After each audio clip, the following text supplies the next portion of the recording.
Film diawali dengan diperlihatkannya pasangan suami istri yaitu Uigeng dan istrinya bernama Hyunsu. Yang mana pada saat itu Hyunsu meminta izin kepada Uigeng untuk pergi bersama dengan temannya. Hyunsu meminta Uigeng untuk menjaga anak gadis temannya selama dia dan ibunya pergi liburan.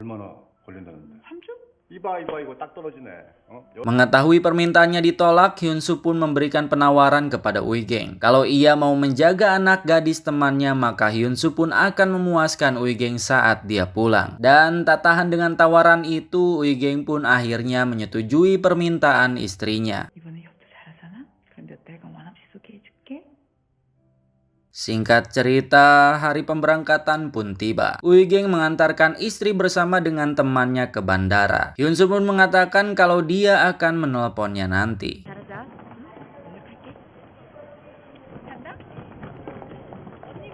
Tak terasa malam hari pun tiba. Sesuai janjinya, Uigeng pun menjemput anak gadis dari temannya itu. Anak gadis tersebut bernama Yunji. Yunji pun masuk ke dalam mobil Uigeng dan mengatakan kalau dia mengajak temannya untuk ikut pulang bersamanya.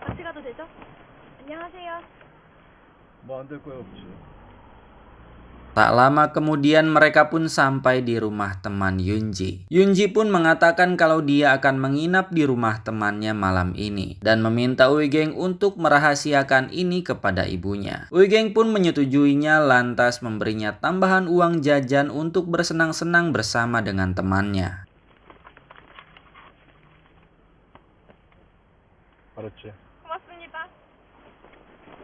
Tepat jam 1 malam, Uigeng yang sedang tertidur pun mendapat panggilan telepon dari Yunji. Yunji pun mengatakan kalau dia sedang sakit perut dan meminta Uigeng untuk menjemputnya di sebuah kafe. Mendengar hal itu, Uigeng pun langsung pergi menuju ke sebuah kafe yang disebutkan oleh Yunji. Sesampainya di sana, Uigeng pun dibuat kesal karena Yunji yang terlihat baik-baik saja dan sedang duduk santai bersama pacarnya yang langsung pamit saat itu juga. Yunji mengatakan kalau Uigeng terlalu lama datang sehingga sakit perutnya sudah sembuh. Dan tanpa rasa bersalah sedikit pun Yunji malah mengusir geng dan mengatakan kalau dia akan pulang bersama dengan temannya. Saat hendak pergi dari sana, Uigeng mendapat telepon dari istrinya. Istrinya menanyakan tentang keadaan Yunji. Uigeng pun mengatakan kalau dia telah menjemputnya dan Yunji baik-baik saja. Dan di saat yang bersamaan, Uigeng pun melihat Yunji yang pergi dengan pacarnya yang tadi pamit untuk pulang. Melihat hal itu, Uigeng pun menjadi curiga dan mengikuti mereka dari belakang. Diketahui saat Uigeng memasukkan tambahan uang jajan, ia pun menyimpan alat pelacak di dalam dompet Yunji. Dan benar saja, ternyata Yunji ingin dijual oleh pacarnya sendiri kepada seorang germo. Germo tersebut bernama Yuri.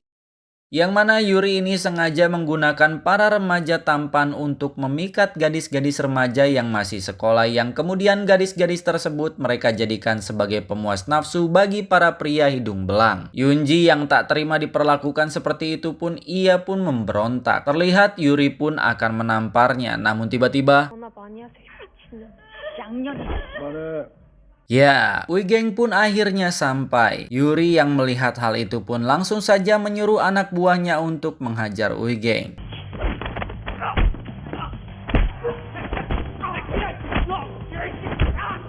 Terlihat geng pun dengan mudah menumbangkan mereka semua tanpa kesulitan sedikit pun. Namun Yuri yang mempunyai kesempatan pun berhasil menusuk perut Uigeng. Namun Uigeng terlihat biasa-biasa saja walaupun sudah ditusuk menggunakan pisau. Kemudian Yuri pun dibuat pingsan oleh Uigeng. Setelah kejadian tersebut, polisi pun datang ke TKP untuk melakukan penyelidikan. Singkat cerita, pagi pun tiba. Uigeng yang sedang bersantai di rumahnya pun didatangi oleh seorang detektif. Si detektif itu pun memberikan beberapa pertanyaan kepada Uigeng tentang para remaja yang tewas tadi malam. Di mana mobil yang digunakan oleh Uigeng terekam CCTV sedang mengikuti motor para remaja tersebut sebelum kejadian. Uigeng yang merupakan mantan pembunuh bayaran pun hanya menanggapinya dengan santai dan mengatakan kalau dia tidak tahu apa-apa mengenai kejadian itu. Dan karena tidak adanya bukti yang kuat, si detektif pun memutuskan untuk pergi dari sana. 그럼 오늘은 이만 일어나겠습니다. Tak lama setelah kepergian si detektif, Uigeng pun mendapatkan telepon dari Yuri yang memintanya untuk segera menyerahkan Yunji dalam waktu 1 kali 24 jam. Karena jika tidak, maka Yuri akan menyerahkan bukti sebuah pisau yang digunakan oleh Uigeng saat menghabisi para remaja pria di tempatnya kemarin. Dan terakhir, Yuri pun berterima kasih kepada Yunji karena dompetnya ada di tangan Yuri dan semua uangnya akan jadi milik Yuri. Tak tinggal diam, Uigeng pun langsung membuka koper berisi gelang pelacak untuk dipakai oleh Yunji. Sementara dia akan keluar sebentar untuk mencari Yuri berdasarkan alat pelacak yang ada di dalam dompet Yunji. Dan alangkah terkejutnya Yuri dan si bos preman ketika melihat Uigeng yang tiba-tiba saja ada di sana. Uigeng pun langsung meminta pisau yang pernah digunakannya. Namun si bos preman malah menyuruh anak buahnya untuk menghajar Uigeng. Dengan wajah datar tanpa ekspresi, Uigeng pun berhasil mengintimidasi Yuri dan si bos preman untuk diam tanpa kata. Mereka pun tetap menolak untuk menyerahkan pisaunya Uigeng. Dan Uigeng pun dengan santainya menyiksa si anak buah di depan Yuri dan juga si bos preman.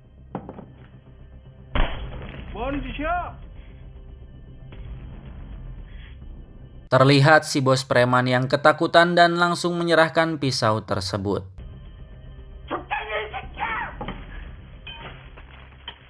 Si bos dan Yuri pun berhasil kabur. Namun Uigeng justru mendapat serangan dari seseorang berkemampuan tinggi. Entah siapa dia, namun Uigeng hampir saja terkena senjata miliknya yang mengharuskan dia terlibat pertarungan dengan pria misterius tersebut.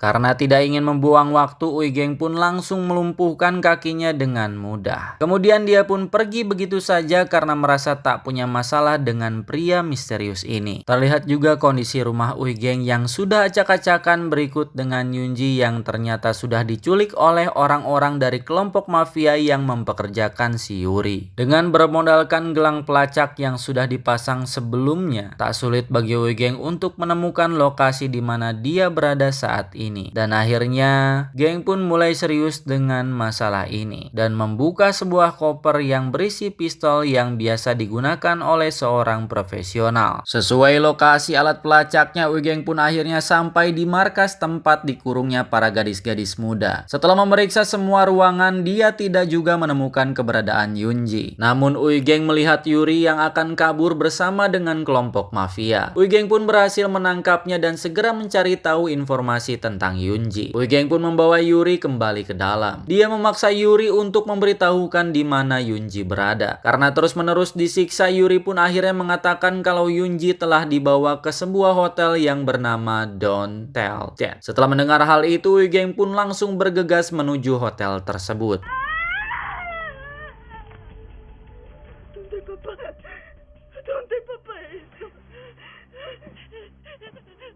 Setibanya di sana, Uigeng pun langsung diserang oleh beberapa orang geng kapak. Uigeng terlihat dikeroyok oleh banyaknya musuh. Namun Uigeng berhasil membantai mereka semua dan hanya menyisakan satu orang.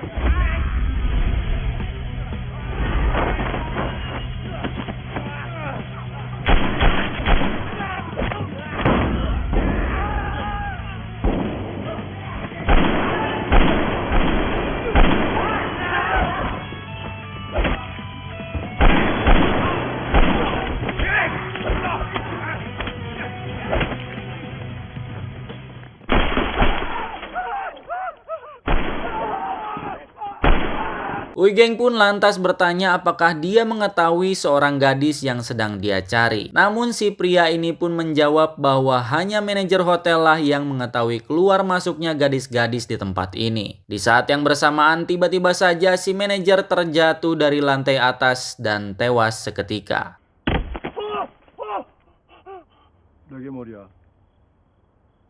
Ternyata pembunuhnya adalah seorang pria misterius yang pernah menyerang Uigeng. Melihat dari pisau yang dipakai oleh pria misterius tersebut, Uigeng pun akhirnya mengetahui kalau dia adalah mantan pasukan khusus dari Rusia. Di sini si pria misterius itu pun memberitahu kalau Yunji akan diselundupkan ke Rusia besok pagi dengan menggunakan kapal kargo. Namun jika Uigeng ingin menyelamatkan Yunji, maka dia harus melangkahi mayatnya terlebih dulu. Uigeng pun bersedia untuk memenuhi keinginannya dan masuk ke dalam salah satu kamar untuk bertarung dengan si pria misterius tersebut.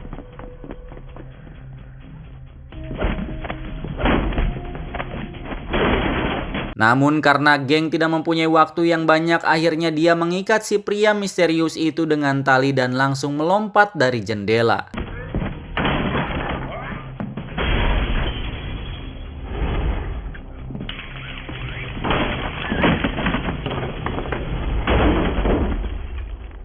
Naasnya belum juga sempat pergi dari sana, ia malah dikagetkan dengan kemunculan si detektif yang langsung menodongkan pistol. Uigeng dengan santainya merebut pistol si detektif dan memintanya untuk ikut ke pelabuhan tempat Yunji akan diekspor ke Rusia. Sesampainya di pelabuhan, Uigeng pun melihat Yunji yang sedang berada di dalam sebuah mobil. Mobil tersebut akan dimasukkan ke dalam kargo. Dan tanpa pikir panjang, Uigeng pun langsung menabrakkan mobilnya dengan kencang.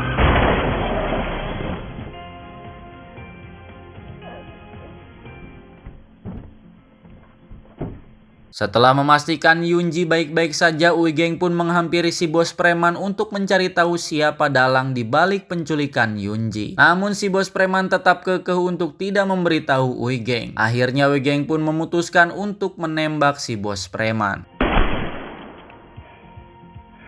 Setelah membunuhnya, Uigeng pun mengambil handphone si bos preman dan menemukan fakta bahwa si detektif adalah seorang polisi korup yang sudah menerima suap dari organisasi perdagangan manusia. Kemudian Uigeng pun meminta si detektif untuk membereskan masalah ini. Dan jika si detektif tidak mau mengikuti semua kemauan Uigeng, maka Uigeng akan membocorkan rahasia bahwa si detektif adalah seorang polisi korup. Dari membersihkan TKP hingga membuat skenario seolah-olah Uigeng adalah korban pada kejadian ini.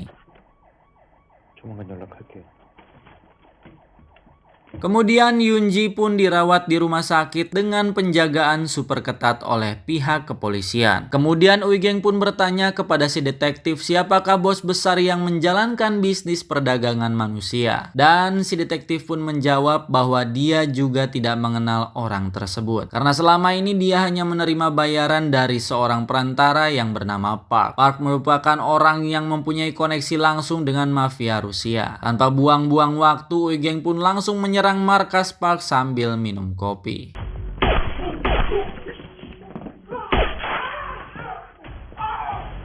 Uigeng pun meminta Park untuk memberitahukan siapa nama bos mereka. Karena terancam, Park pun memberitahu kalau bosnya adalah Kim Jong-un, yaitu seorang pebisnis ilegal yang mengumpulkan gadis-gadis Korea dan kemudian menukarkannya dengan para gadis remaja dari Rusia untuk dijadikan wanita penghibur. Mendengar hal itu, Uigeng pun langsung membunuh Park dan meminta si detektif untuk mencari tahu tentang latar belakang Kim Jong-un. Kemudian diperlihatkan Uigeng yang sedang menemui sahabat lamanya yang kini berprofesi sebagai penjual senjata ilegal. Di sini geng pun bermaksud ingin membeli sebuah sniper keluaran terbaru. Malam harinya Uigeng pun mendapatkan informasi dari sedetektif bahwa ternyata Kim Jong-un adalah seorang ketua hakim yang sangat disegani di Korea. Singkat cerita, Uigeng pun pergi ke pesta yang akan diadakan oleh Kim Jong-un dan membantai semua penjaga yang ada di luar menggunakan sniper.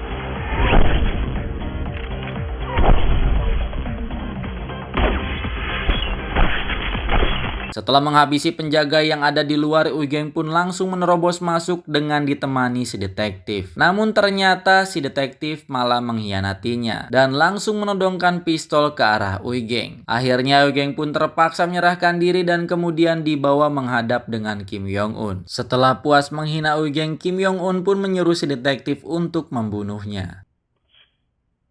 당신이야. 정리 좀 부탁드릴게요. Namun saat di tengah perjalanan, Uigeng mampu membalikan keadaan dan membunuh mereka satu persatu.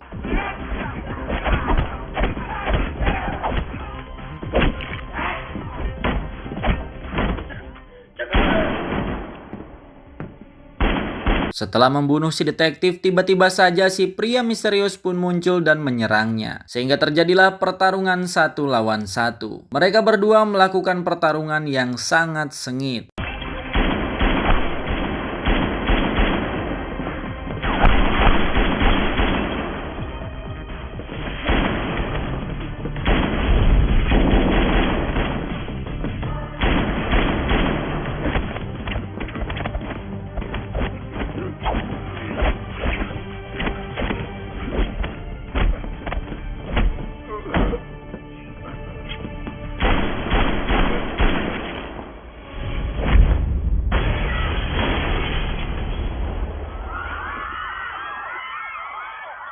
Yang mana pada akhirnya Uigeng pun berhasil membunuh si pria misterius tersebut. Setelah semua anak buahnya dibunuh tak tersisa, Kim Jong-un yang di awal menghina Uigeng pun kini langsung ciut ketika berhadapan dengannya. Kim Jong-un yang ketakutan pun memohon ampun kepada Uigeng dan mengatakan kalau dalang dibalik semua ini adalah ibunya Shin Yeon-ji, yang tak lain adalah teman dari istri Uigeng yang sedang berlibur. Mendengar hal itu, Uigeng pun langsung saja membunuh Kim Jong-un.